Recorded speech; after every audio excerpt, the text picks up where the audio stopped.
E o outro ponto é como começar a delegar. Porque eu não vou ficar apontando aqui quem tem um problema com isso, né? Não é meu perfil. Mas eu conheço pessoas que têm problema com isso. Eu já deleguei. Seria interessante para elas ouvir, Não, né? já Como é que deleguei funciona. bastante. Hoje a minha equipe tem 4 pessoas, é bastante. Então, delegação é uma multiplicação da execução, né? Eu acho que o primeiro componente é desapegar e o segundo é ter caixa. Para mim, o que manda na empresa é o caixa. Tem muitas empresas que têm dificuldade com fluxo de caixa, né? Mas você trazendo o desapego e tendo caixa, para mim, 70% da construção de um time campeão está no recrutamento. E as empresas contratam muito nas coxas, porque geralmente o cara tá lá empreendendo, sobrecarregado, e aí ele sai na porta, sai na rua e dá a mão para a primeira pessoa e traz para dentro da empresa, né? Ou parente, né? O pessoal Ou- procura muito na família no começo. Ou parente ou família. Não tem problema contratar parente e família, na minha visão, desde que o requisito para a pessoa entrar não é o fato de ser familiar, mas porque a pessoa tem perfil, ela está interessada. É a confiança. E a empresa que traz um familiar para trabalhar tem que fazer o seguinte alinhamento de expectativa. Ó, como familiar, você tem que ser 10 vezes melhor que todo mundo, para ninguém te questionar aqui que você tá trabalhando no negócio porque você é primo, sobrinho, filho, tio, primo, prima, né? Mas uma recomendação que eu dou é comece a investir o dobro de recurso, tempo e dinheiro em trazer as pessoas certas pro time. Isso faz toda a diferença. Uma coisa que eu aprendi aqui, até dando um passo pra trás do que você falou, Bruno. Não importa se esse empreendedor tá começando e ele não tem grana.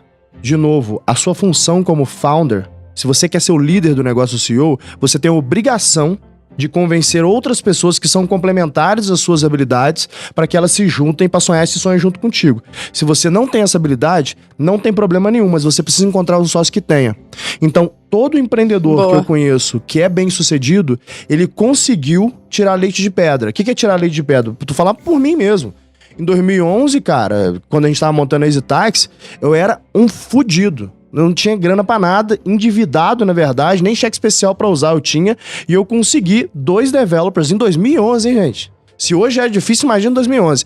Eu consegui 2 developers pra se juntar a mim, porque eu até sei Python, mas não o suficiente pra poder fazer um software que é linguagem de programação, né? que é a linguagem de Desenvolvedores pra programação. isso. Mas eu consegui 2 ali. E um super experiente, né? Tinha mais de 12 anos de experiência. Era um cara até reconhecido no Rio de Janeiro. Esse táxi nasceu no Rio de Janeiro, eu morava lá. Pra trabalhar comigo, sendo que eu não tinha R$1 pra pagá-los. Na verdade, eu tava falando de uma ideia em 2011 que os investidores e empreendedores no Brasil me falaram que se a EasyTax fosse pra ser bom, se esse negócio desse certo mesmo, já tava dando certo nos Estados Unidos. Então não tava na hora. É isso que eu recebi. Não tá no timing de você fazer isso. Foi em 2011. 2011. 4% da população brasileira tinha smartphone. Né? Não era nada. Então era super incipiente. Eu acho que eu usei Uber a primeira vez em 2015, por Faz exemplo. Faz sentido. Então foi muito incipiente mesmo. Muito incipiente. Assim, não era...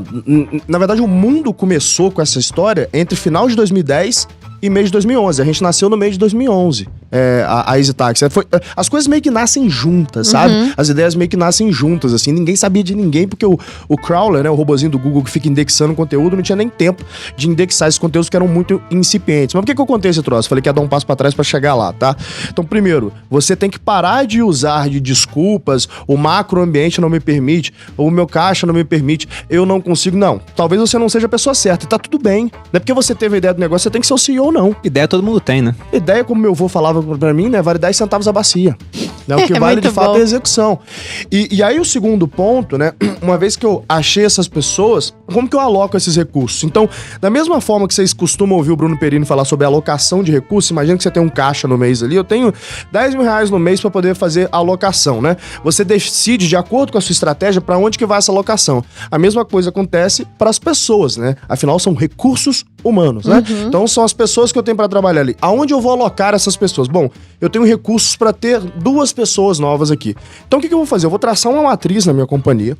Quais são as principais alavancas de crescimento do meu negócio? Então, se eu estou começando o meu negócio, a principal alavanca de crescimento para esse negócio é validar que, de fato, esse é um negócio pelo qual as pessoas querem pagar. Ou seja, validar que eu estou, de fato, querendo resolver um problema. Tem um dado para vocês. Mais de 80% das startups com menos de 2 anos morrem porque estão criando um produto que ninguém quer comprar. Ou seja, estão resolvendo um problema que não existe. E parece louco eu falando isso. Falar, é óbvio, né? Mas não é tão óbvio, não. Porque muitas vezes eu quero fazer o que a gente chama de melhoras incrementais. Ou seja, a gente está gravando aqui um podcast e aí o Bruno sobe esse podcast via um software para poder fazer a montagem desse troço. Aí o cara fala assim, mas esse software não tem essa coisa. Ele fala, vou criar uma startup que vai ter esse software com essa coisa. E ele cria essa startup. Aí as pessoas vêm e falam assim, não, o outro software tá ótimo. Aí o outro software fala, pô, essa coisa é legal, copia. Acabou. Morreu outra empresa. Então são as melhores incrementais. Então o que eu tenho que fazer? Eu tenho que entender, primeiro, qual é a minha principal alavanca de crescimento. Se eu tô começando, o meu MVP, meu Minimal Viable Product, né? Um nome bonitinho para protótipo funcional. Então, como que eu vou montar esse protótipo funcional para de fato provar que existe demanda, que as pessoas querem comprar esse meu produto e recomprar ou recomendar, que a gente chama de Product Market Fit, né? Que é saber que as pessoas estão comprando, recomprando ou recomendando aquele meu produto. Então eu preciso de um engenheiro para poder construir esse produto junto comigo. Eu validei meu produto, agora eu preciso de achar as avenidas de crescimento do meu negócio para descobrir, né, quais são os principais indicadores, os KPIs que eu preciso saber para o meu negócio crescer, como CAC, LTV, Cohort Retention. Então eu preciso de um Data Analyst aqui, uma pessoa que entenda de dados, que eventualmente tem uma cabeça mais lógica, um engenheiro, um economista, né? Para poder trabalhar aqui comigo e vou alocar o recurso nesse negócio. Se eu for tentar fazer isso tudo sozinho, talvez eu seja uma pessoa com uma plasticidade intelectual, de modo que eu consiga aprender isso, né? Como eu me vi lá na EasyTax, eu consegui aprender muitas coisas. Só que aí eu comecei a fazer conta de alocação de recursos. Falei, cara, quanto vale meu tempo?